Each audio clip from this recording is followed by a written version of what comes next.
Weddell Sea, Earth's $25 trillion secret truth revealed.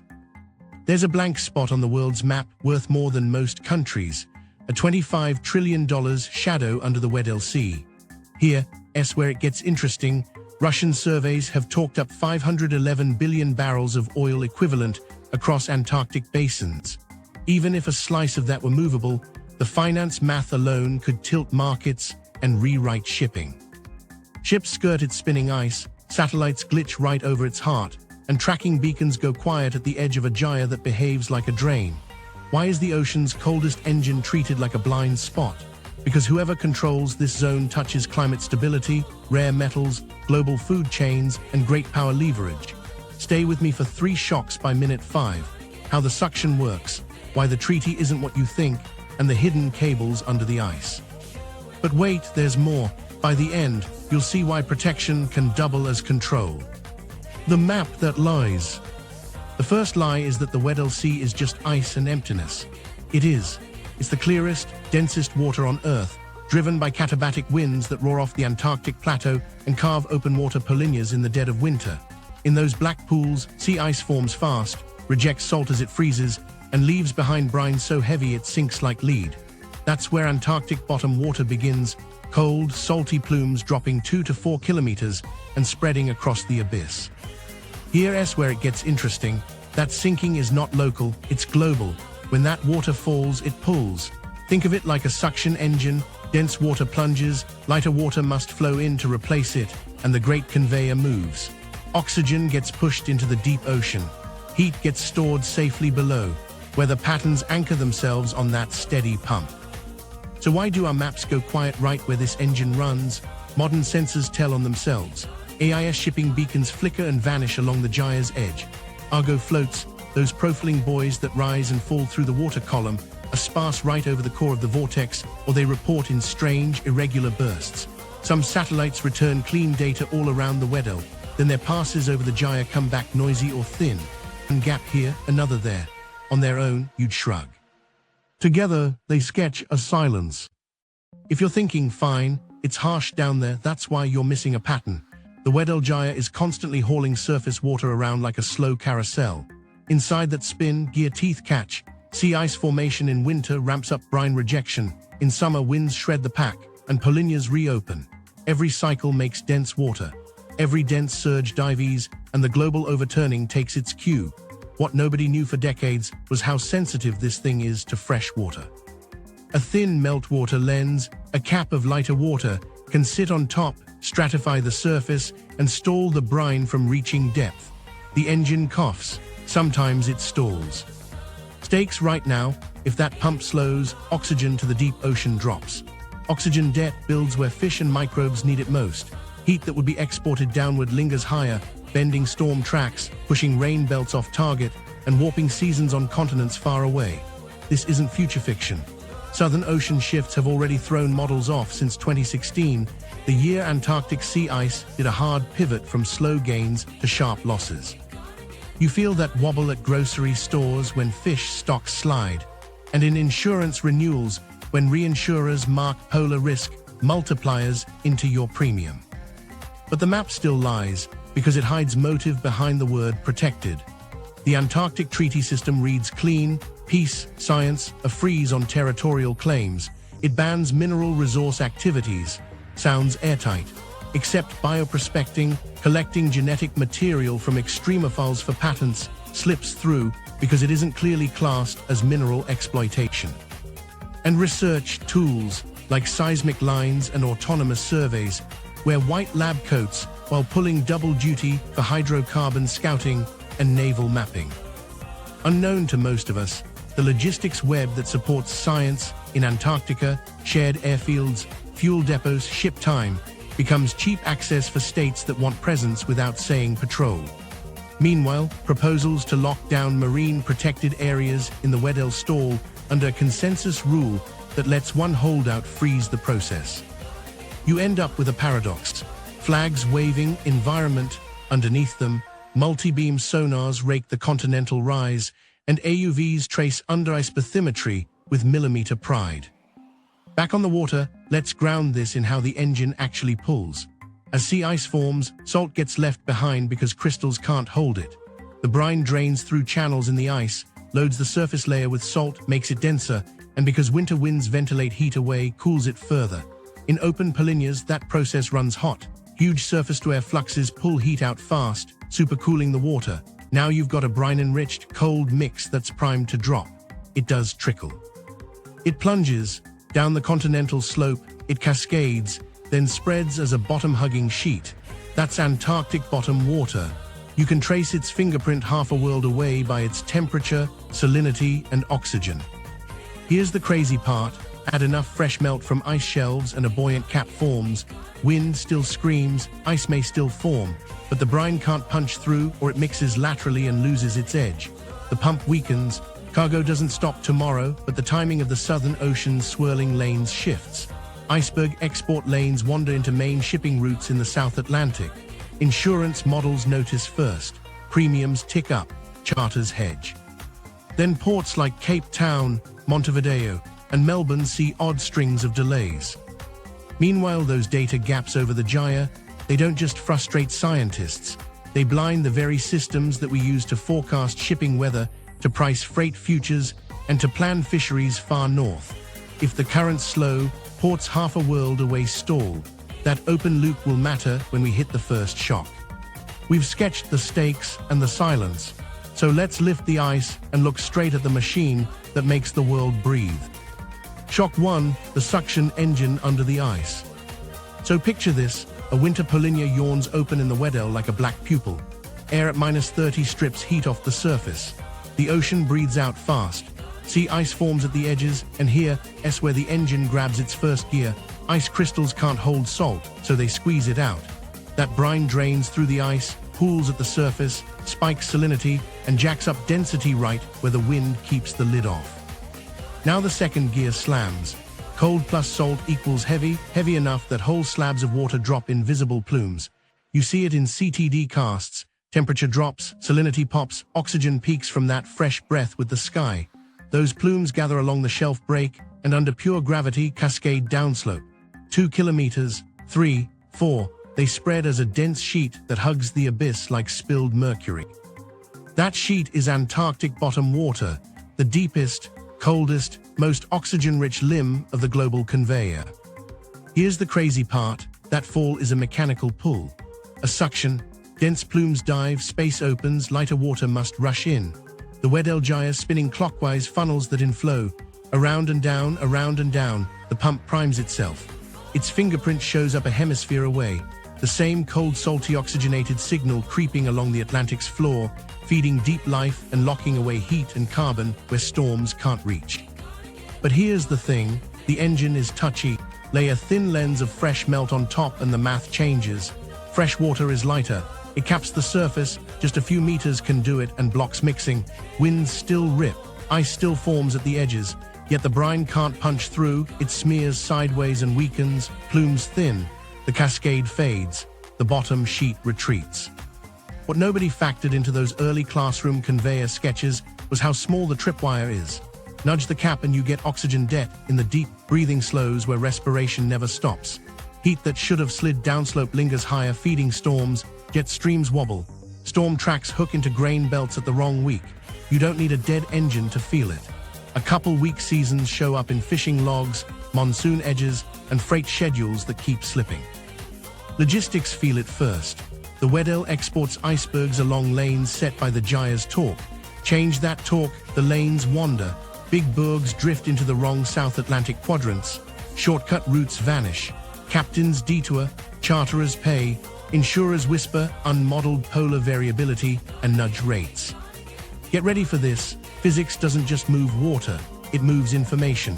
Acoustic networks that listen for ice and ships need clean layers, warm over cold, fresher over saltier, predictable bends. Fresh caps carve sharp gradients that scatter and trap sound. Hydrophones go half-blind. Under-ice AUVs lose range and sink. The ocean feels bigger, darker, less mapped. Micro-story, a winter cruise drops a profiler. The graph should slope cold on top, colder below. Instead, the top 10 meters are fresh like a lake. The salinity spike, brine is forming, pump is on, never shows. She circles the time, underlines it. 2 weeks later, a bottom mooring downstream logs weaker nearbed currents. The cascade missed its cue. From their view, it's a seasonal hiccup. From a shipping desk in Singapore, it's a month of messy ice routes. From a fisheries co-op in Namibia, it's a season when the oxygen line rode too close to the seafloor and certain catches just weren't there. And remember, the Weddell isn't alone. It's the southern partner to deep formation up north.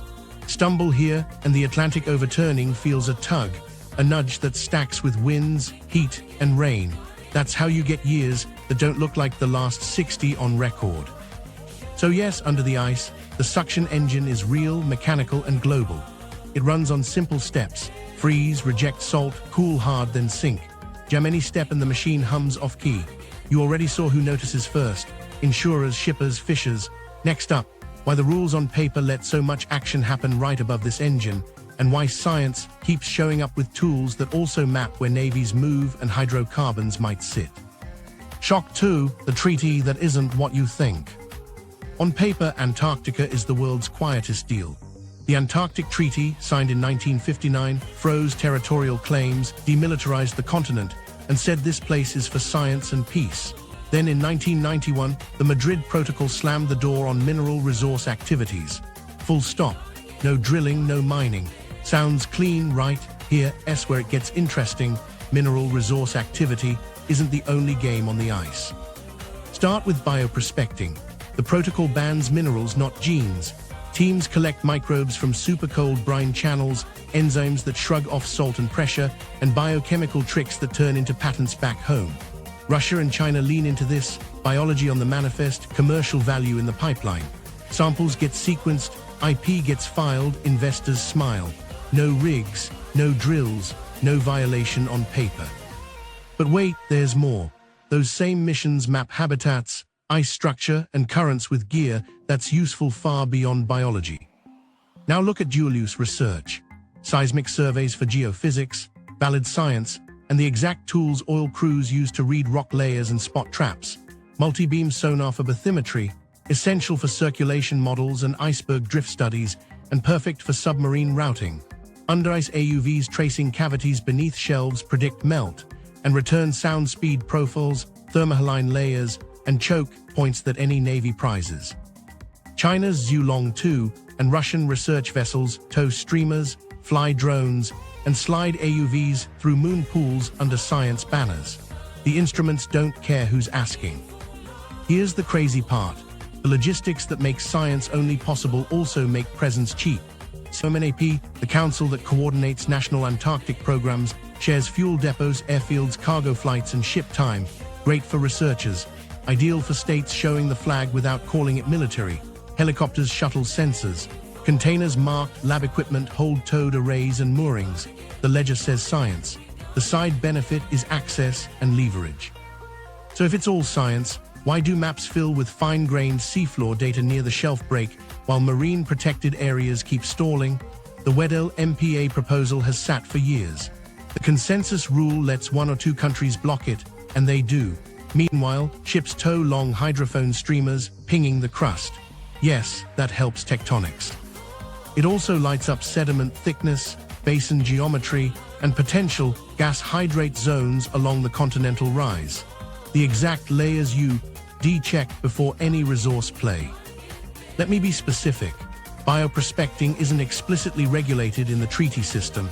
It slides around the mineral ban because it targets living material, then monetizes information back home. Committees debate benefit sharing and disclosure. Enforcement is soft.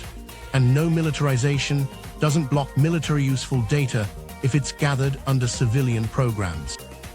An autonomous glider mapping ice draft and temperature for climate models also hands you the density layers that shape acoustic propagation, how far and how clean sonar will reach. According to open filings and cruise notes, national programs lay seabed instruments that listen for earthquakes, icequakes, and ocean noise. That's seismology. It's also acoustic domain awareness, where ships are, how ice sheets crack, which channels carry sound clean. Layer that with bathymetry and current profiles, and you've got a live map of under-ice mobility. Nobody needs to say submarine. The physics says it for them. Meanwhile, satellite tasking patterns tell their own story. Passes cluster over polynya hotspots and along the Weddell's rims. Officially, it's to watch sea ice dynamics and leads for navigation. It's also perfect for timing under-ice AUV sorties and spotting cracks that open temporary runways. Tool chain, neutral. Use, not. Here's the thing, none of this proves secret drilling. The mineral ban stands, but the preconditions for resource plays or for locking rivals out grow under the cover of science. Shelf geometry, sediment stacks, hydrate stability, under-ice cavities, sound speed ladders, these are extraction prerequisites and naval playbooks. With marine protected areas stalled, there's no extra break. So the treaty isn't broken. It's bent by design, written for a world where measuring ice took years, not drones. While we argue definitions, the data pile gets taller, which begs one question: if it's all science, why do the quietest places line up with the biggest data gaps? And why do they matter most when cables enter the frame? Shock 3, the cables no one talks about. If the treaty story felt slippery, this is where it snaps into focus, because physics leaves fingerprints, and so do cables. Not the flashy transoceanic lines you see on telecom maps, quieter stuff, short spurs that don't make brochures, power and data umbilicals that feed seabed sensors, shore links to research stations that suddenly got a lot faster than satellite. Start with what's not secret. Polar research networks lay instruments on the seafloor, ocean bottom seismometers, hydrophones, pressure gauges. They listen for earthquakes, icequakes, tsunamis, all science. But get this, those same ears map shipping noise, prop signatures, and the whisper of cavitating screws. Hydrophones don't care who's talking, they hear.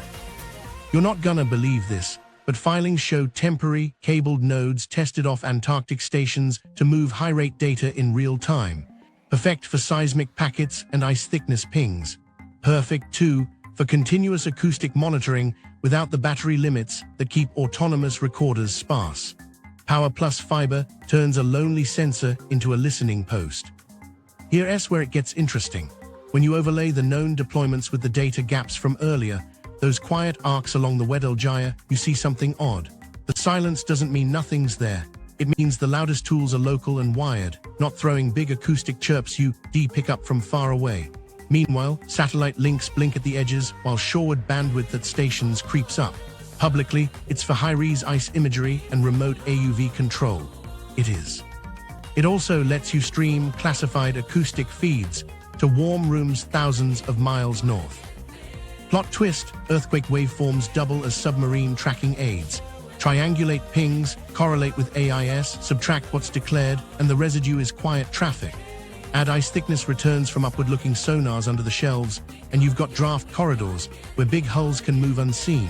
Tie in ADCPs, current profilers mounted on moorings, and suddenly you can predict where towed array will wobble or where wake will smear. None of this breaks a rule. All of it builds a picture. Unknown to them, across town, meaning across the treaty table, telecom regulators log thin paperwork for research fibers that hop station to station. No global announcement. No ad campaign, just incremental capacity, a spur from a coastal hut to a bay landing, a buried run across gravel to a lab that last year complained about satellite latency, then a procurement note, new servers, bigger storage, more GPUs for modeling. Modeling needs data, so does signal processing. Meanwhile, hydrophone lines sprout along known iceberg alleys to warn ships. Sensible, those same arrays pick up low-frequency tonals from steel in motion. And because the Southern Ocean's sound channel bends waves like a lens, a few well-placed ears can cover astonishing distance, until, like we said, fresh caps scramble the layers. When it happens, signals get fuzzy. Guess what shows up in maintenance logs? Degraded range. Add node. More nodes mean more cable. Microstory, a field tech at a coastal station opens a crate marked oceanographic. Inside, junction boxes, wetmate connectors, armored cable with a telecom sheen. He bolts the frame to a sled, lowers it off the sea ice, and watches the fiber payout clean through a moon pool cut last week. He writes array extension complete in the ops sheet. No one says the word surveillance. No one needs to. But wait, there's more. Under-ice AUVs need precise time to stitch maps. GPS doesn't reach, so stations run disciplined clocks, sometimes steered by timing beacons. Those beacons also sync acoustic networks, which sharpens your ability to cross-fix moving targets. The biology mission watching krill swarms at dusk. Its cameras run alongside passive sonars that hear everything else. Here's the crazy part. The places with the patchiest public data sit right next to routes you'd pick if you cared about stealth. Deep, cold layers hugging the continental slope, sound-soft canyons, under-ice roofs that mask periscope birds. The silence we keep seeing isn't an absence, it's a mask. So why does this matter for the vault under the ice? Because cables aren't just ears, they're roots.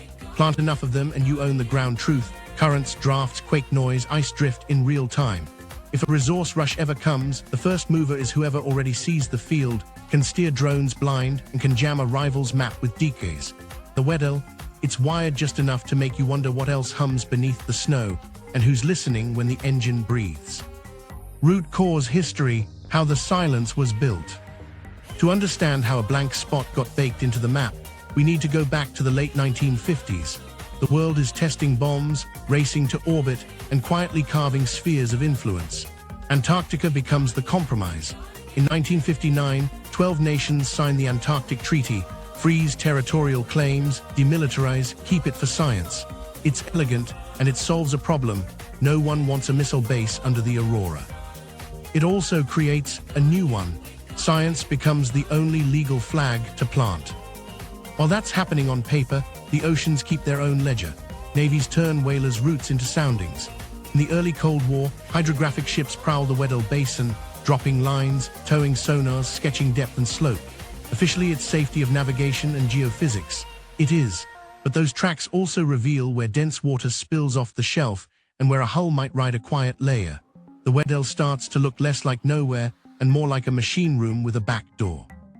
Through the 1970s and 1980s, oceanography hits a realization: deepwater formation in the Weddell and a few other polar sites isn't just local plumbing, it's the lower limb of the planet's circulatory system.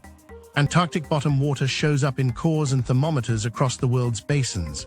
Models warn: if you throttle formation, you change oxygen in the deep, shuffle heat, and alter storms.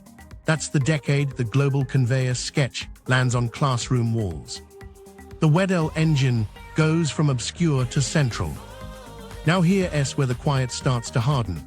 In the 1990s, satellites open the curtain. Altimeters, scatterometers, passive microwave eyes. Suddenly we can watch ice breathe, winds rake, seas tilt. Except the new clarity throws shadows. Pass after pass shows clean signals framing the gyre, then fuzz, then thin returns where the spin is strongest. Argo floats join the party in the early 2000s, profiling temperature and salinity. They pop up sparse right over the core. You could blame weather, or you could notice that some campaigns publish gorgeous bathymetry and seismic lines along the shelf, then go mum about the inner gyre. Classification rides in as the perfect explanation. Some data gets shared, some gets stamped. Meanwhile, the treaty system adds teeth and ambiguity. In 1991, the Madrid Protocol bans mineral resource activities. Mining is off the table, but because the backbone is consensus, any one party can slow-roll new protections. Proposals for a Weddell Marine Protected Area surface, then stall. Bioprospecting isn't named, so teams collect extremophile genes and enzymes under biological permits, and value flows home through patents. Dual use becomes normal: seismic for science, multi-beam for models, autonomous vehicles for melt studies. The gear is real, the science is good, and the side benefits are strategic. By the 2000s and into the 2010s, logistics gets smoother. COMNAP-coordinated fuel caches, shared airframes, icebreakers on predictable loops. Presence becomes cheaper if you call it research. At the same time, collapses of ice shelves raise alarms. Larsen A and B go fast. Satellites watch in high resolution. The urgency to measure every crack justifies more sensors, more under-ice sorties, more cabled nodes to move data in real time. Each step makes the map sharper in some places, quieter in others. Here's the crazy part: the very tools that could erase the blank spot also deepen it. Acoustic networks rely on stable layers, fresh caps scatter sound. Satellites need clean surfaces, blowing snow and polinyas confuse returns. And the most revealing instruments, long-period hydrophones, seabed seismometers, upward-looking sonars, send their best work down cables to labs that choose what to publish. The public picture gets crisp edges and a smudged center. So the silence wasn't a single decision. It was a bargain born in 1959, refined by Cold War mapping, hardened by model risk in the 1970s and 1980s, obscured by partial sharing in the 1990s, and turbocharged by 2010's urgency. By then, one more layer slides in: resource math. Whispers grow about hydrocarbons in Antarctic basins, including Russian program claims touting hundreds of billions of barrels of oil equivalent across Antarctic basins. Even if extraction is banned, knowing is power, and power likes quiet, which brings us to what that quiet might be guarding under the ice. The $25 trillion vault, what's actually down there? So what's worth keeping a map blurry? Start with the rocks. The Weddell margin and its nearby basins sit in the right kind of geology for seafloor metals. Out on the abyssal plains, you can get polymetallic nodules, those potato-sized lumps rich in manganese, nickel, cobalt, and copper. Along steeper slopes, hard volcanic crusts grow cobalt and platinum-rich coatings over millions of years. Nobody's hauled up a bonanza here, but the signatures: sediment thickness, old volcanic highs, slow sedimentation, check the boxes. If industry ever went hunting, these are the first tiles you'd flip. Now shift to the continental rise and slope. That's where gas hydrates likely sit, ice-like cages of water that trap methane. They're common on cold, high-pressure margins with steady sediment rain, and the Weddell fits. Hydrates cut both ways: energy prize on paper, climate risk in practice, because destabilize them with warming or drilling and you can burp methane fast. The science case for mapping them is real: slope stability, carbon balance. The extraction case, if a legal door opened, would be a rush and regret story. Here's where it gets interesting. Beneath the sediment, deep basins hold the kind of layered rocks that in other parts of the world act as traps for oil and gas. Russian survey programs, publicly filed as geophysics, have touted headline numbers around 511 billion barrels of oil equivalent when they talk about Antarctic basins as a whole. Big, round, political numbers, sure.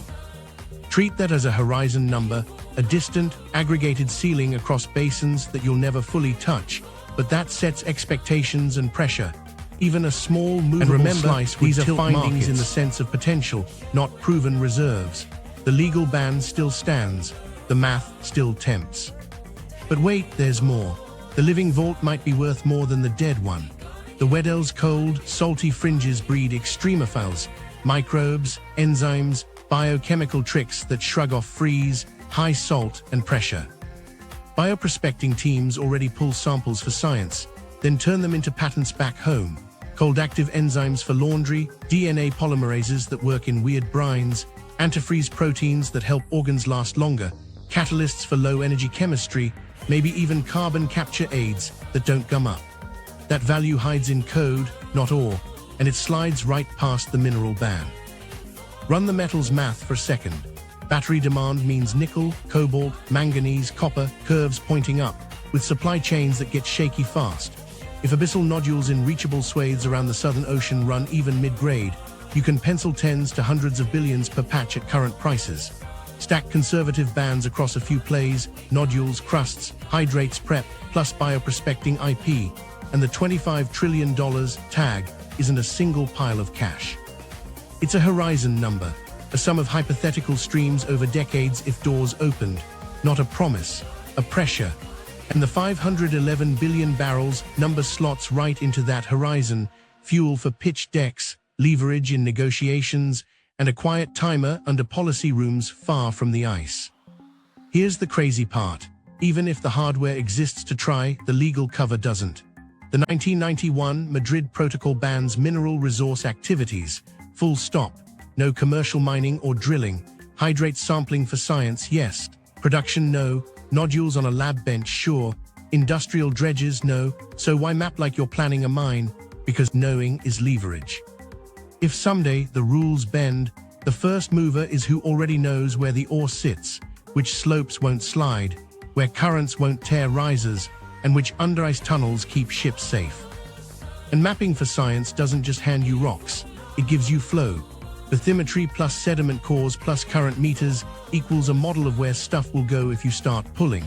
That matters as much as the grade, how to move slurry under ice, where to stage in polinyas, how to dodge icebergs, how to anchor riserless ore bags so they don't sail away like kites under the pack. The playbook lives in the physics, and it's being written line by line, citable, peer-reviewed, useful to everyone, especially whoever shows up first. Microstory, a crew's logs, background noise, anomalies along the slope, weak seeps of methane that flicker seasonally. The paper says carbon cycle. The annex, filed quietly, flags hydrate stability windows if bottom waters warm a fraction. On shore, a spreadsheet turns that into a shadow price, value if allowed, liability if not. Then there's the shadow market, strategic value, a nation that can harvest even small volumes of nickel or cobalt from beyond traditional zones when supply squeezes elsewhere gets leverage. A fleet that can park under ice to service AUV miners also controls the data backbone, bathymetry, currents, sound channels. And that backbone is the real vault. Whoever owns the live ocean picture owns timing, of extractions, of transits, of denials. Here's the thing, none of this is a green light. It's a warning about gravity.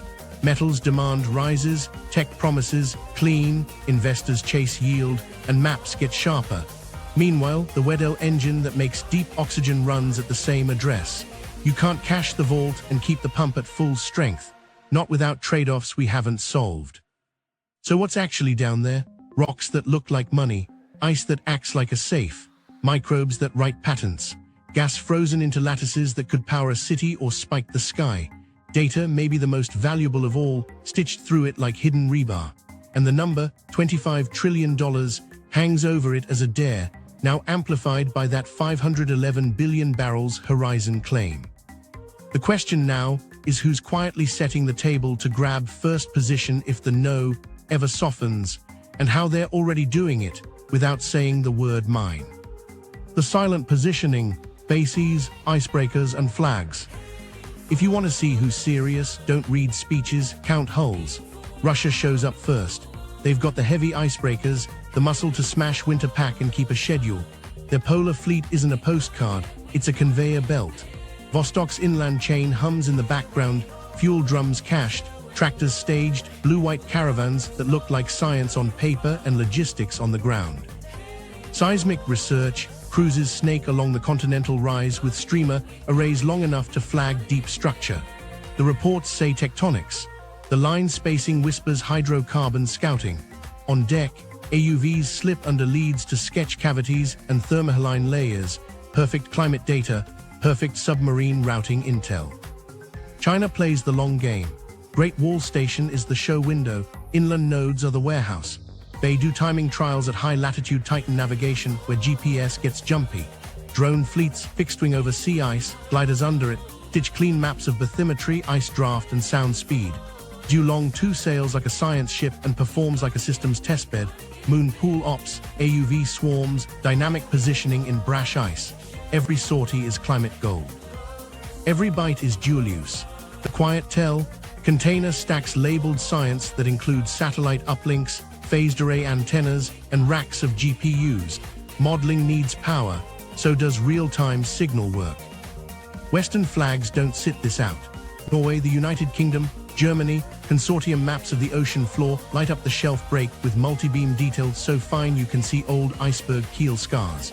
The public story is safety and circulation models, and that's true. The side effect is a pilot's chart for anyone moving close to the edge under ice. Satellite tasking patterns add another clue. Passes cluster over Weddell polinyas and along the Gyre's rims. Officially to watch sea ice dynamics and inform navigation. They also time windows for under-ice sorties and confirm when cracks link up, so a hello can hop fuel drums forward or an AUV can surface under a temporary sky. Here's where it gets interesting, presence scales with steel. Fleet lists grow, medium and heavy icebreakers under construction or refit, research vessels with moon pools and low acoustic signatures, support ships rigged for dynamic positioning beside flow edges. Helicopter hangars sprout on decks. Crane capacities jump. Moon pool dimensions get published like specs for a mine that doesn't exist. The capability stack looks like climate science. It also looks like staging for under-ice work that needs stable platforms, heavy lifts, and hours on station in a moving jigsaw of ice. Unknown to them, across town, meaning across programs, UAV and AUV swarms get standardized. Under-ice gliders carry ADCPs, microstructure probes, upward-looking sonars. They come back with millimeter-precise bathymetry traces and density ladders that make acoustic forecasts sharp. Surface drones tow magnetometers and narrow-beam sonars along the marginal ice zone where bogs leave gaps. The result is an atlas of edges, ice foot, shelf fronts, sills, and canyons that doubles as a playbook for stealth or extraction. But wait, there's more. Charter records show fishing research vessels riding the gyre's outer rail. Nets test mesh, cameras count krill, and sure, stock assessments get better. Those same hulls also tow streamers at night, ping sub-bottom layers, and log ambient noise. The AIS looks clean, the mission reads harmless, and the data fills the same boxes you'd fill if you cared about hydrate stability or slope failure risk, both essential if you ever planned riserless or bags or hydrate taps. COMNAP's quiet glue does the rest. Shared fuel depots, airfields, and traverse schedules trim the cost of showing up. A country with one station suddenly supports 2 summers worth of sorties by swapping cargo slots, bunk space, and drum allocations. Search and rescue drills frame joint patrols. Everyone practices hoists and medevacs. Everyone also learns who can reach where on short notice. Presence maps itself in response times. Microstory, a new ice-capable research vessel noses into a Weddell lead at dawn. The captain holds station with DP while a moon pool opens. AUVs slide into black water with transponders synced to Beidou and GPS-steered clocks. Onshore, a lab spins up, green lights blooming on a rack. The crew's plan says heat flux and ice draft. The uplink pushes raw acoustics and current shear in real time. A week later, a procurement note quietly adds spare propulsors and an extra reel of armored tether. Here's the thing, none of this breaks the treaty. Every crate passes as science, every permit cites climate, but the pattern stacks. Bases become hubs, icebreakers become schedulers, satellites become metronomes, drones become pencils that color in the last blank spaces, and flags, they wave on Instagram while the real claim gets written in data density and response speed. Meanwhile, satellite pass clusters over Weddell Polinia's giveaway tempo. A string of days with back-to-back shots means an ops window. Clear skies, low winds, open leads, under-ice sorties surge, moorings get serviced, cables extend a notch. The map gets sharper, the silence over the gyre stays because the loudest work is wired and local. And that's the quiet point, positioning isn't speeches. It's bases, icebreakers, and flags arranged so that when the door cracks, legal, environmental, or strategic, the first mover doesn't have to move at all. They're already there. The hidden choke point, climate, shipping, and insurance. While those hulls and cables multiply under the ice, the choke point forming is invisible until it hits your wallet. If the Weddell pump weakens, the deep ocean starts running an oxygen deficit. Fish that once fed on oxygen-rich layers retreat or die off. Entire stocks slide poleward chasing livable water. Quotas written for yesterday's ranges turn into knives. Coastal nations argue, paperwork hardens, patrol boats show up where scientists used to. At the same time, the heat that should sink rides higher. Storm tracks listen to that. Southern annular mode swings more often, westerlies shift, the jet kinks. Grain belts in the southern hemisphere catch hail they didn't plan for and drought when they expected rain. Insurance calls this non-stationarity, which is a dull way to say history stops being a guide. Price that. You can't, so they widen the bands and lift premiums. Now think shipping.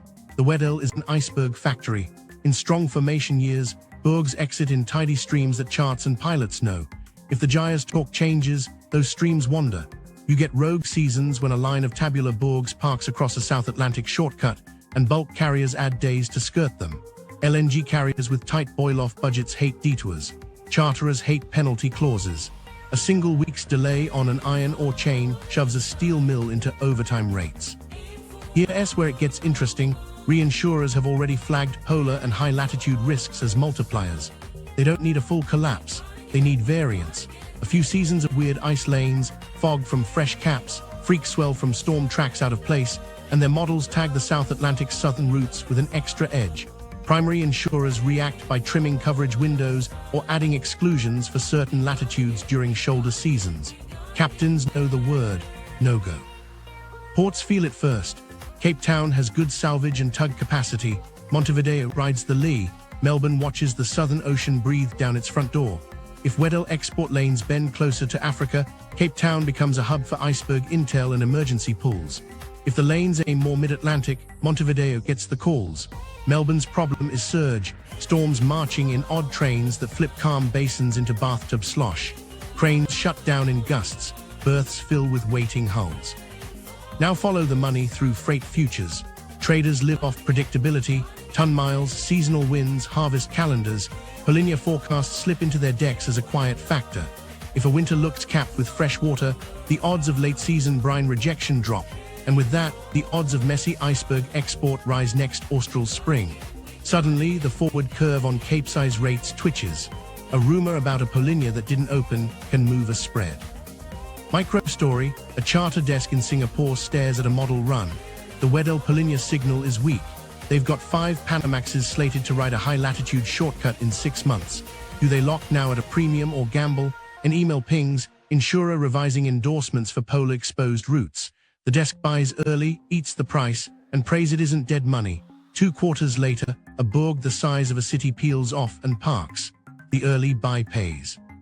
No one outside that room ever hears the word Weddell. Fisheries run their own gauntlet.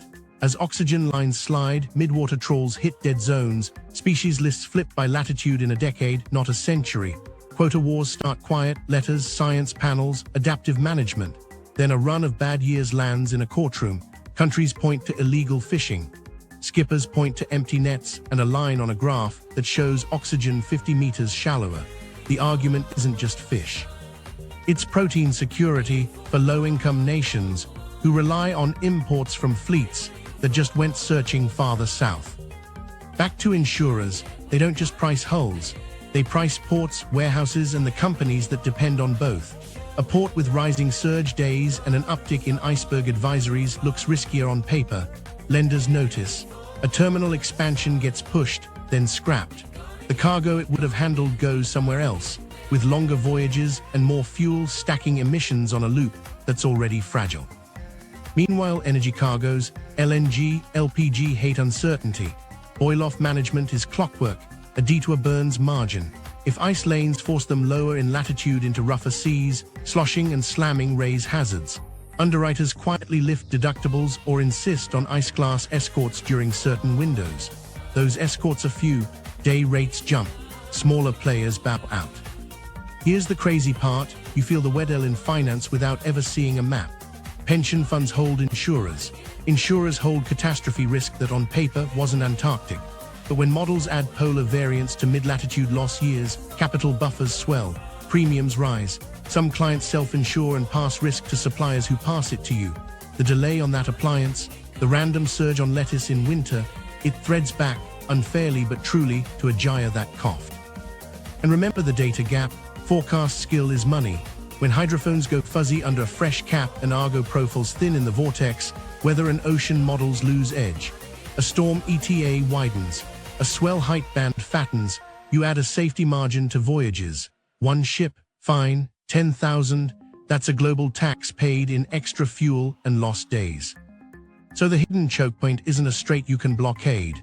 It's a physics lever under insurance spreadsheets and freight routes. If the Weddell's engine hums off-key, markets blink. And when markets blink, politicians hear it. That's why the next move in this story isn't academic.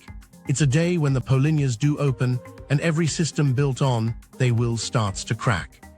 The day the Polinias don't open. 3 days into peak winter, the Weddell should have a black pupil, a Polinia wide open and steaming to the sky. It doesn't. The sea ice edge knits shut like a wound, the wind still screams, and satellites show a smooth white plate where the engine's intake ought to be. On deck, a research crew stares at a live feed of surface temperature. It should be hot against the air. It's flat cold. The note in the log is short, no opening. Then a second line, intake sealed. Here's where it gets interesting. No intake, no first gear. Without exposed water, the surface can't dump heat fast. Sea ice growth at the core slows and brine rejection collapses.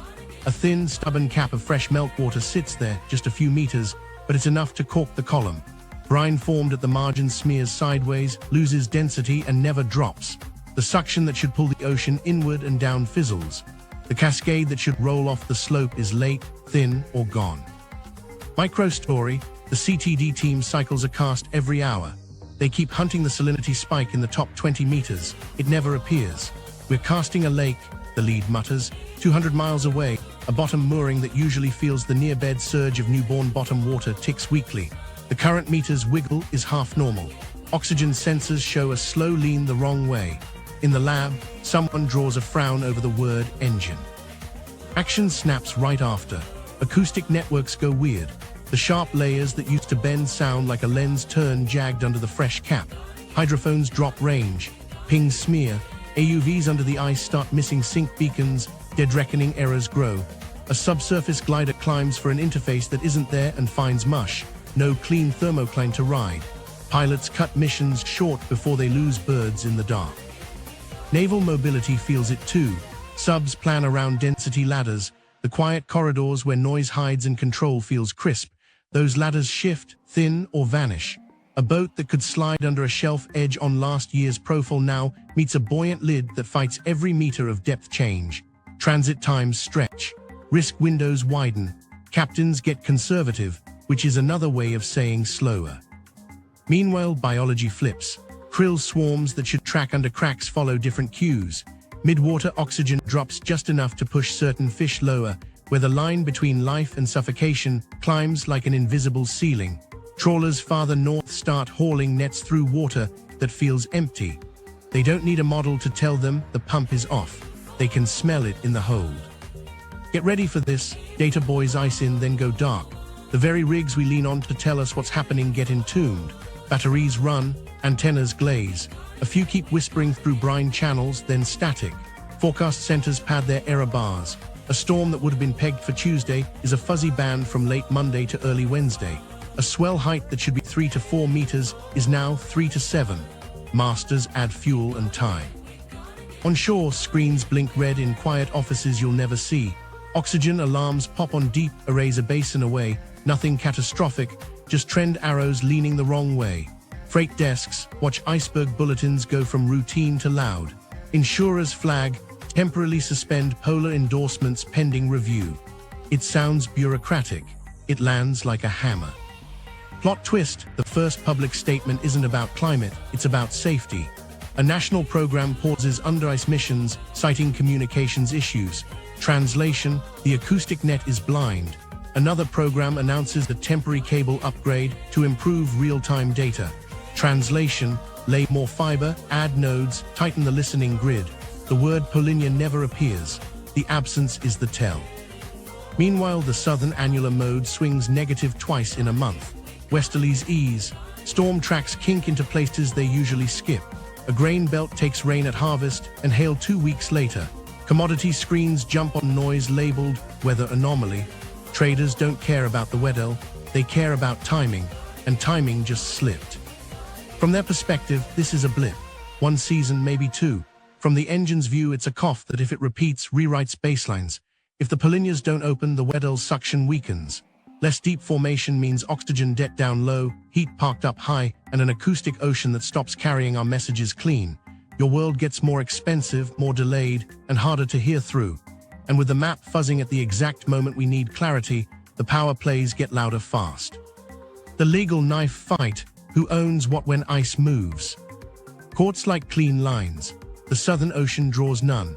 Under the United Nations Convention on the Law of the Sea, a coastal state can claim a continental shelf beyond 200 nautical miles if it proves the seabed is a natural prolongation of its land. Sounds tidy until your coastline is ice that creeps, carves, and melts. Baselines matter. Draw them along the low water mark and your shelf claim stretches from there. But what's low water on a moving ice front? Antarctica adds another twist. The 1959 treaty froze territorial claims. Nobody gave theirs up. Nobody can press them forward. The Madrid Protocol in 1991 banned mineral resource activities.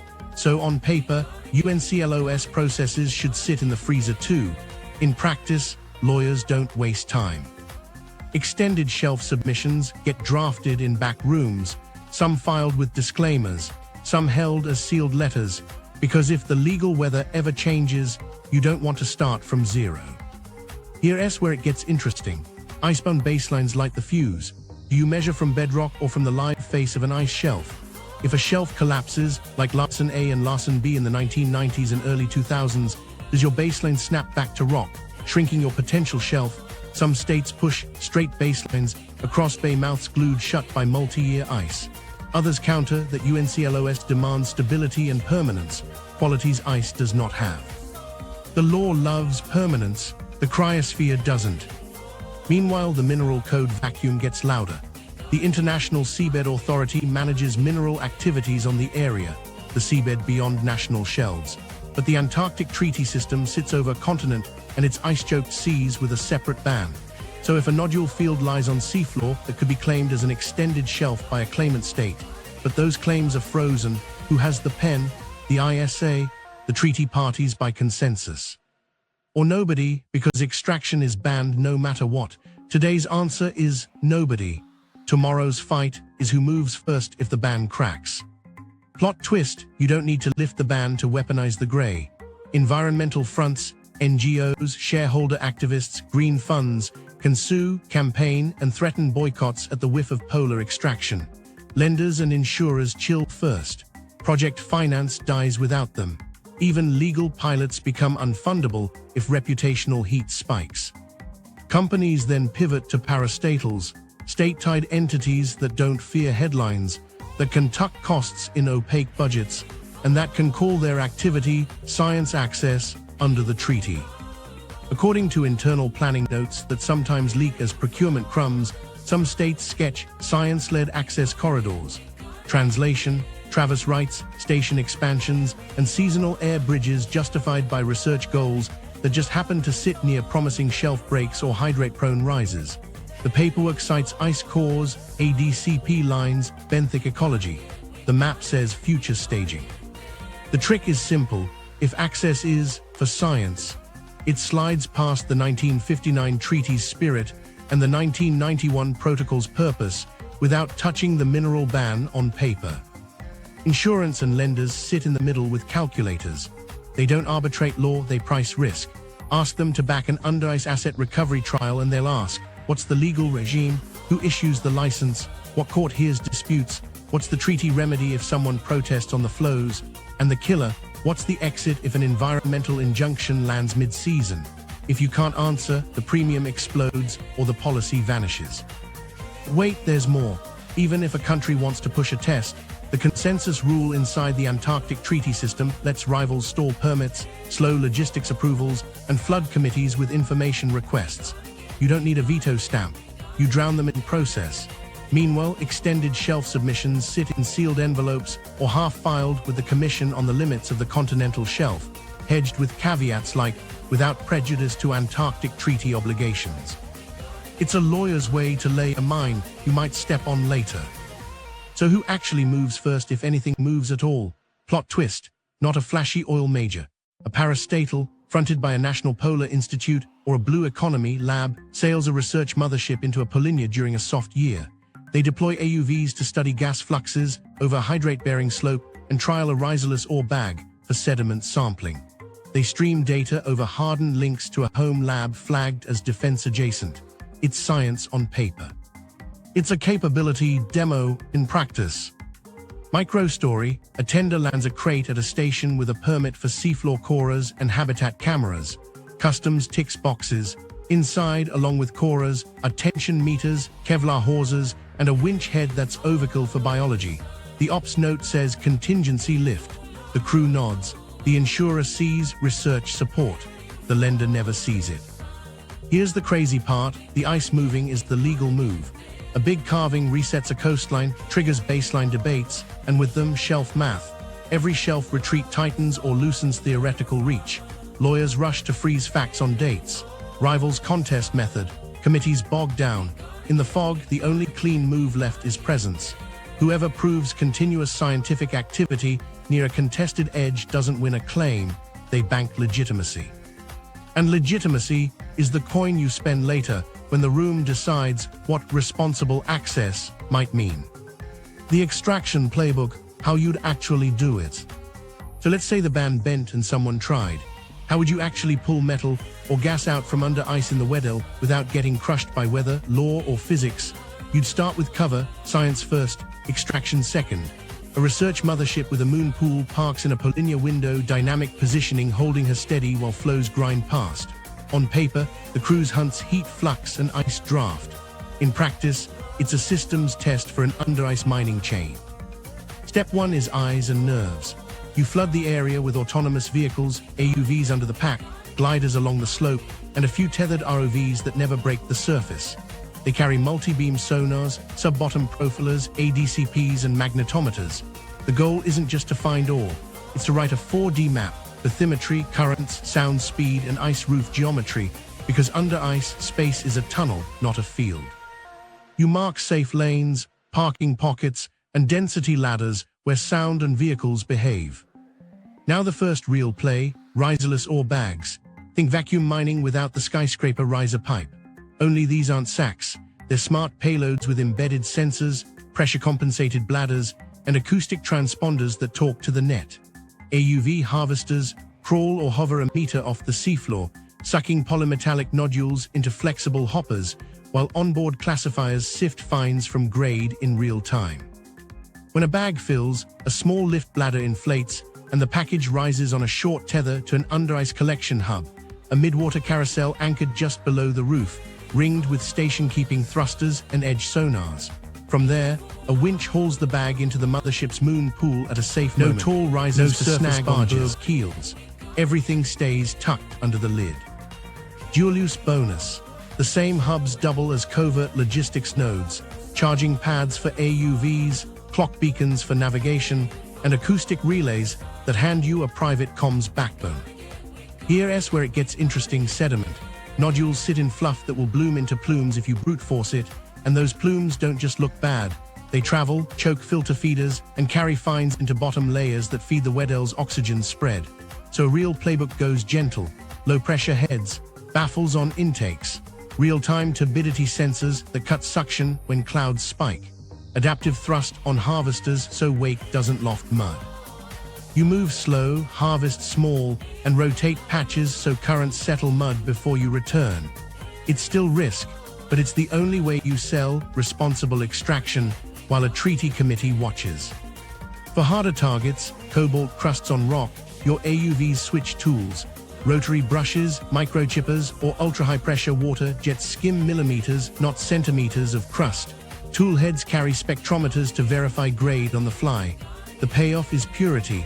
The cost is patience. A bag fills in days, not hours. Again, you play the moon pool at dawn in a weather lull. Lock the bag, drain, and process onboard for a first cut. Magnetic separation. Simple washes to shrink what you need to haul out through ice. Dual use again. Every pass refines a millimeter-accurate under-ice map, the kind of pilots charter submarine dreams about. Hydrates are a different beast. You don't flare a blowout under a shelf, so you test with straddle packers and pressure cores, not production strings. AUVs lower a sealed sampler onto a seep or a targeted layer, take a plug under in-situ pressure, and slide it into a cryo locker for the ride home. If you ever dared pilot recovery, you'd try depressurization in a closed system, heat exchangers sipping cold brine to keep methane from flashing, then send product into cryo tanks inside the hull. That kit looks like overkill for science. It's exactly what you'd need to prove you can manage risk, and to run a stealth gas capture demo if someone handed you a different brief. Power is the quiet solve. Diesel alone won't keep a station humming in a blizzard week, and you can't count on helicopters for drum chains when weather slams shut. So you bring compact power close. Small modular reactors on barges feel inevitable in the pitch decks. You tie a barge into shore-fast ice in a protected bay, run armored cabling to the station and the mothership, and hide the glow under microgrid resilience. If that won't fly politically, you spin ammonia loops as fuel. Green if you can make it on the coast with wind, blue if you cheat, feeding high-efficiency gensets that don't choke in cold air. Data is your lifeline. Satellite links fail in storms and polar ionospheric mess, so you go vertical. Stratospheric balloons park at 60,000 feet with laser links, bouncing fat data pipes between ship, station, and a downrange ground hub. Under the ice, acoustic modems talk to cabled nodes that feed the moon pool over fiber. Timing beacons keep every AUV on the same clock. If the sound layers go blind under a fresh cap, you tighten the mesh. More nodes, shorter hops, and dead reckoning corrected by seafloor landmarks you pre-map to the millimeter. Dual use is baked in. That network is also an under-ice air traffic control for anything quiet that wants to move unseen. Here's the crazy part, bycatch is strategic. Every oar bag lift also records tension versus time, which tells you currents at depth. Every AUV run logs microstructure that sharpens your acoustic model. Every tether hum captured by a hull accelerometer becomes a proxy for under-ice strain. Stitch it all, and you've built a live atlas of bathymetry, density, and safe corridors that a sub-captain would pay for and an insurer would price if they had it. Microstory, the ops chief watches a lift profile spike, unexpected shear at 160 meters. He tags the layer, nudges the carousel 10 meters deeper, and updates the corridor map. A week later, a second ship uses that tweak to sneak a moon pool window between squalls. The report says operational refinement. The footnote says acoustic channel improved. But here's the thing, every move worsens the gyre if you scale it. Plumes, noise, and under-ice traffic shave the margins of a system already touchy to fresh caps and heat. You can design gentle, you can harvest slow, you can sway your listening to the engine, and still the feedback loops tighten. Weaker cascades, muddier layers, shorter sound range, more nodes, more steel, more disturbance. That's the trap. The playbook works on paper, the ocean keeps the bill. The feedback trap, break the engine, pay the bill. So here's where the loop tightens. Every nudge we've talked about, fresh caps, muddier layers, extra steel under the ice, slides the Weddell engine a little further off-key. That off-key hum bounces back as physics, not politics. Ice shelves that buttress glaciers start to lose their grip. The forward edge thins, crevasses widen, warm pulses ride higher in the water column because less heat is sinking. You don't need a giant collapse tomorrow. You need a few steady years of weaker buttressing, and flow speeds inland creep up. More ice to see, more fresh water on the surface, and the cap that jammed the pump gets thicker. Here's the crazy part, the weaker the cascade, the easier it is for storms to reach deeper with their mixing and still not ventilate the abyss. The southern annular mode swings harder, the belt of westerlies shifts like a loose strap. That means weird storm trains rolling into grain belts at the wrong week. Rain when you need dry, dry when you need rain, hail when kernels are soft. Farmers don't argue circulation. They buy bigger tarps and lose more harvest to timing. Meanwhile, fisheries follow oxygen like a dog follows a scent. As the bottom sheet of Antarctic bottom water thins and warms, the oxygen line rides up. Species used to living just above the seafloor find themselves squeezed. Too shallow and predators and temperature stress nail them, too deep and they suffocate. So they move south, which drags fleets after them, which drags quota fights into colder water with worse weather and longer steaming. Protein prices don't wait for treaty meetings. They climb. Carbon markets take a hit too. The Southern Ocean is a giant lung for the planet, taking up carbon and hiding heat in the deep. When the pump slows, uptake dips. It's not a cliff, it's a sag that shows up in verification. Offsets priced on historical sinks suddenly look shaky, traders widen spreads, credits get discounted. The idea that the ocean quietly bails us out gets a footnote, sensitive to overturning variability. Dollars hear that. Now remember the insurers. They've already been nudging premiums on polar exposed routes because variance hurts them. Add this, oxygen debt in the deep grows when formation stalls, respiration keeps drawing down O2 while the resupply weakens. That means more frequent low oxygen events along continental margins, surprise die-offs, and fisheries displacement that shoves fleets into rougher water with higher loss rates. At the same time, non-stationarity ramps, more ice exported in stranger lanes, more surge in ports, more fog from fresh lids, and more model error because acoustic networks and floats don't see clean layers. Underwriters pad loss assumptions. Reinsurers tack on a polar factor to mid-latitude portfolios due to teleconnections. That's code for the Weddell's cough ringing the bell somewhere else. Policies don't say it, prices do. Here's where it gets interesting. The response to weaker layers is always more gear. Hydrophones lose range, you add nodes. AUV nav drifts, you seed more beacons. Forecasts blur, you launch extra balloons and task more satellites.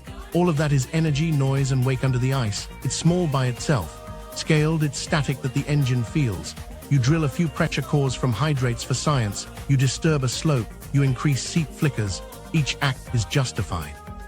Together, they push the system toward thinner margins. Microstory, a team shifts a mooring deeper to chase a clean sound channel that used to sit 100 meters above. The new placement kisses a sill that funnels currents. A storm week hums the line like a cello.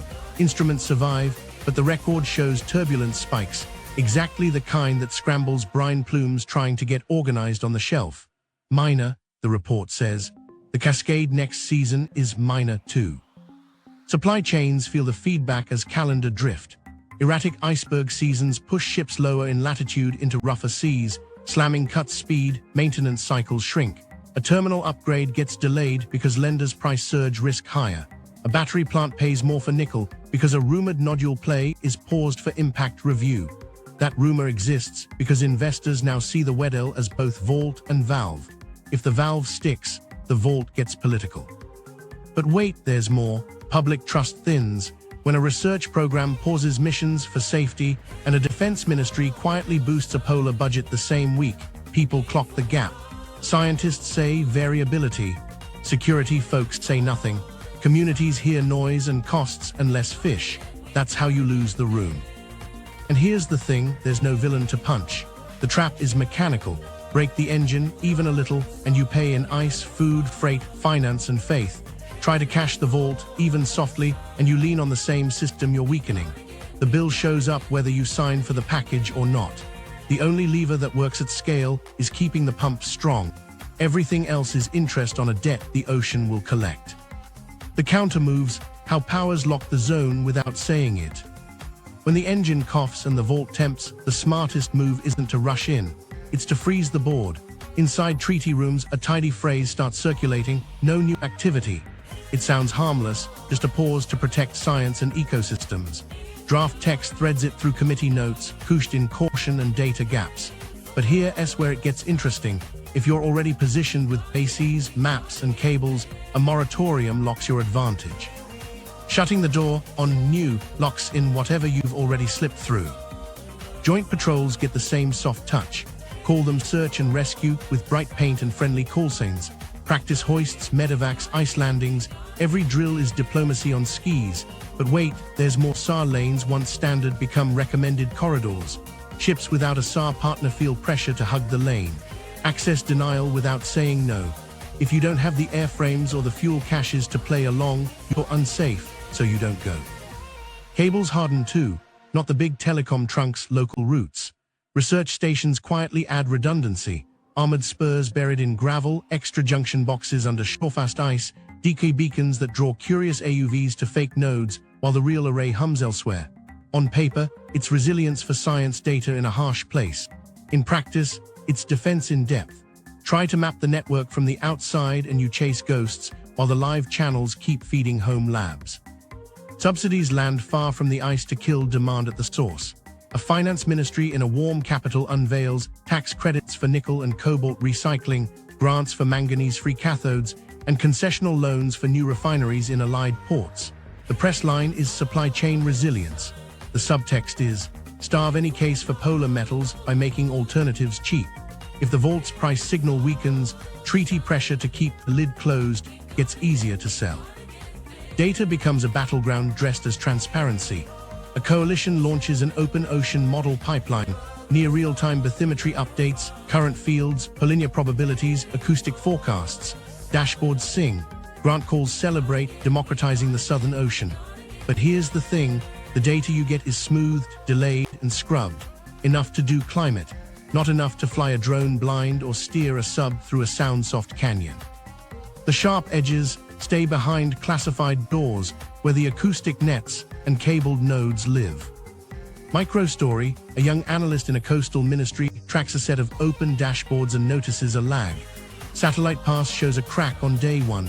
The shared feed updates on day 3. Internal emails shrug, cloud mask issues QA hold. Her mentor leans over and taps a private chart. Real time, he says. She blinks. 2 worlds, same ice, different clocks. Consensus politics do the rest. You can't veto a rival's sensor drop outright, but you can flood the table with requests for environmental impact clarification, ask for seasonal sensitivity analyses, and cumulative soundscape reviews. Each request adds months. Field seasons are short. Miss one window and you're a year older, fuel is pricier, and your crew is retasked. Meanwhile, a country with deeper benches and local stores keeps flying, because their clarifications move on a private channel. Unknown to them, across town, shipyards tell the real story. Ice-capable research hulls queue for refits that read like a lock. Low-noise propulsion, bigger moon pools, crane booms with finer control, hangars for twin helicopters, extra berths for SAR trainees. The spec sheets never say interdiction. They don't need to. A ship that can hold station in brash for days, lift heavy in a crosswind, and launch drones through a squall is a fence without posts. Here's the crazy part. Moratorium drafts carve exemptions for maintenance, safety upgrades, and continuation of existing scientific programs. If you've already seeded moorings, laid cabled nodes, and scheduled annual AUV swarms, those are existing. If you're late to the party, your new looks like expansion and trips the wire. The freeze holds for you, it melts for them. Public campaigns grease the skids. Big glossy films push Antarctica as sanctuary. School kits teach kids to spot greenwashing by miners. It's good messaging and it's not wrong, but tucked inside are simple frames that turn any technical pilot into suspect behavior. Test a moon pool winch, industrial foothold. Extend a fiber spur for safer AUV ops, permanent footprint. The room hears doom, the nuance dies. Meanwhile, insurers and rating agencies slide in as quiet enforcers. A white paper pins higher liability on novel polar operations, with discounts for operators integrated with recognized SAR networks and participants in transparent data consortia. Translation: if you're in the club, premiums dip. Outside, they spike. Banks smell that and tie loan covenants to the same checklists. The lock looks like paperwork. It acts like a gate. But hold on, because what I'm about to tell you next cuts through the politeness. There's a plan B in folders labeled contingency. If the engine stalls anyway, emergency powers flip the script. The same patrols become pickets. The same no new activity morphs into authorized interventions to stabilize climate-critical functions. Ships already on station get first rights to move, sample, even extract for safety. And the player who wrote the lock-in language also wrote the keys. Everything was about to change when the conveyor buckles and markets blink, because that's when polite locks turn into hard lines, and protection starts to mean something very different. The conveyor buckles, markets blink. It happens on a Tuesday, which is how these things always land. Ordinary day, quiet screens, and then the deep sensors tip. A basin away from the Weddell, oxygen alarms flip from green to amber. Not dead zones, not yet, just a steady lean the wrong way, meters above where they should be. Forecast centers run comparisons. The signature matches one thing: a sharp drop in new Antarctic bottom water. Here's where it gets interesting. The polinyas didn't open, the brine didn't fall, and now the lower limb of the conveyor is starving. Heat that should have parked in the abyss sloshes higher. Models, already nervous, spit ranges that make planners swear. Jet kinks show up where no one budgeted them. That's physics. Markets feel it like a draft under a locked door. Freight indices jump first. A rumor hits the shipbroker chats. Ice lanes look chaotic next austral spring. Insurers are reviewing polar endorsements. By lunch, the Baltic exchange ticks up on capes and LNG. By dinner, options on ice class tonnage price like gold. A single clause, coverage suspended pending risk assessment south of 45 degrees south, turns schedules into maybes. Charterers yank exposure and pay up to reroute. Fuel bills climb. Delivery windows slip. Insurers don't hold pressers, they push riders. A midsize underwriter emails clients a polite brick. Temporary exclusions for high-latitude passages during the forthcoming season. Reinsurers add a line on teleconnected variants. Translation: the Weddell coughed, so your Atlantic storm year just got fatter tails. Premiums step up, deductibles widen. CFOs see it in renewals, not headlines. Here's the crazy part: battery metals light up like someone kicked a hornet's nest. Traders don't need a drill bit in Antarctica to panic. They need uncertainty in the story that fills future supply gaps. Nickel rips, then cobalt, then manganese. Contracts reference geopolitical constraints on unconventional sourcing, which is a dainty way to say the vault under the ice isn't coming to save you. Spot spikes. Juniors list. Black market whispers grow louder in places already on watch lists. Governments move like chess clocks just hit zero. Defense acts dust off. Polar research budgets in 3 capitals get emergency add-ons labeled stability operations.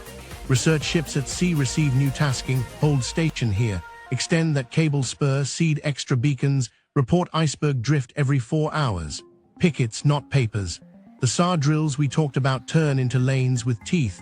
Recommended corridors become authorized routes. A vessel without clearance meets a firm radio voice. Plot twist, the protection story flips on contact with risk. Committees that pushed no new activity last month adopt a new phrase, interventions to safeguard climate-critical functions. Same faces, different verbs. A pilot to pump dense brine off the shelf edge to prevent hypoxia. A temporary hydrate capture test to reduce seep bursts threatening marine life.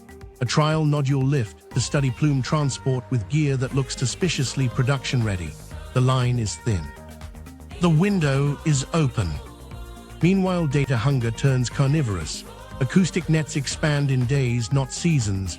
Stations light up spare racks. Balloons ride jet seems to relate fat streams. Open dashboards stay glossy. The sharp feeds go dark behind passwords and need to know. Forecast centers get their edge back with private inputs. Shippers outside the club pay with bigger buffers, more fuel, slower routes, missed slots. A tax you can't vote on.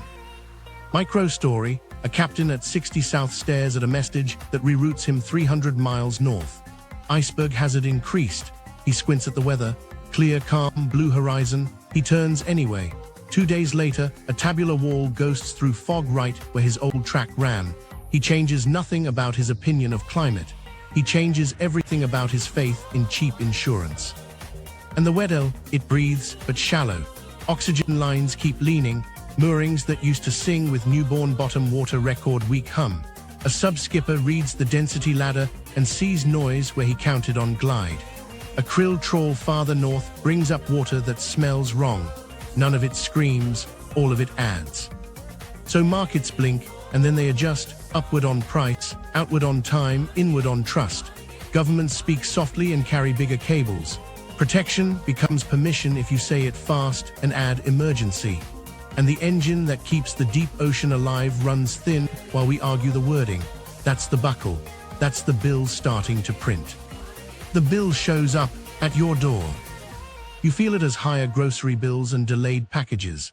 Fish protein thins, can prices rise, power grids wobble on weird wind weeks, storage surcharges appear, flights stack holds, ports miss windows, shipping fees creep, pension funds dip after insurers reprice risk, headlines say supply chain. It's the Weddell taxing time. Science says variability. Security says nothing. Trust erodes, budgets bend, you pay. The real lie and the choice. Here's the lie we told ourselves. Call a place protected, hang science banners, and the ice will act like a wall. It isn't a wall, it's a veil. Behind it states preposition gear, map with exquisite detail, and learn how the engine breathes. Protection became a mask for control, so when the day came, the people already wired in didn't need to move. They were in place.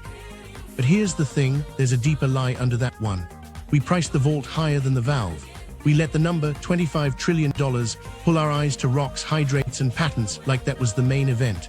The Weddell's real value is function, a pump that sends oxygen to the deep, that parks heat, that keeps storm tracks from chewing the wrong harvest at the wrong time. That function is worth more alive than anything you could scrape, skim, or trap. You're not gonna believe this, but the choice is brutally simple. Lock the gyre or cache the vault. You can't do both at scale. Every extraction pilot that only tests riserless bags or hydrate cores adds noise, wake, and risk into a system that's already coughing. Every safety cable that tightens the acoustic net helps you see, while adding energy and steel where stillness used to be. The physics don't care if you filed good paperwork. They hear hum. Financialized geography makes the stakes clear. Trade routes aren't just lines for cargo, they're part of the climate machine. When the Weddell runs strong, iceberg lanes behave, insurance models hold, and ports time cranes like metronomes.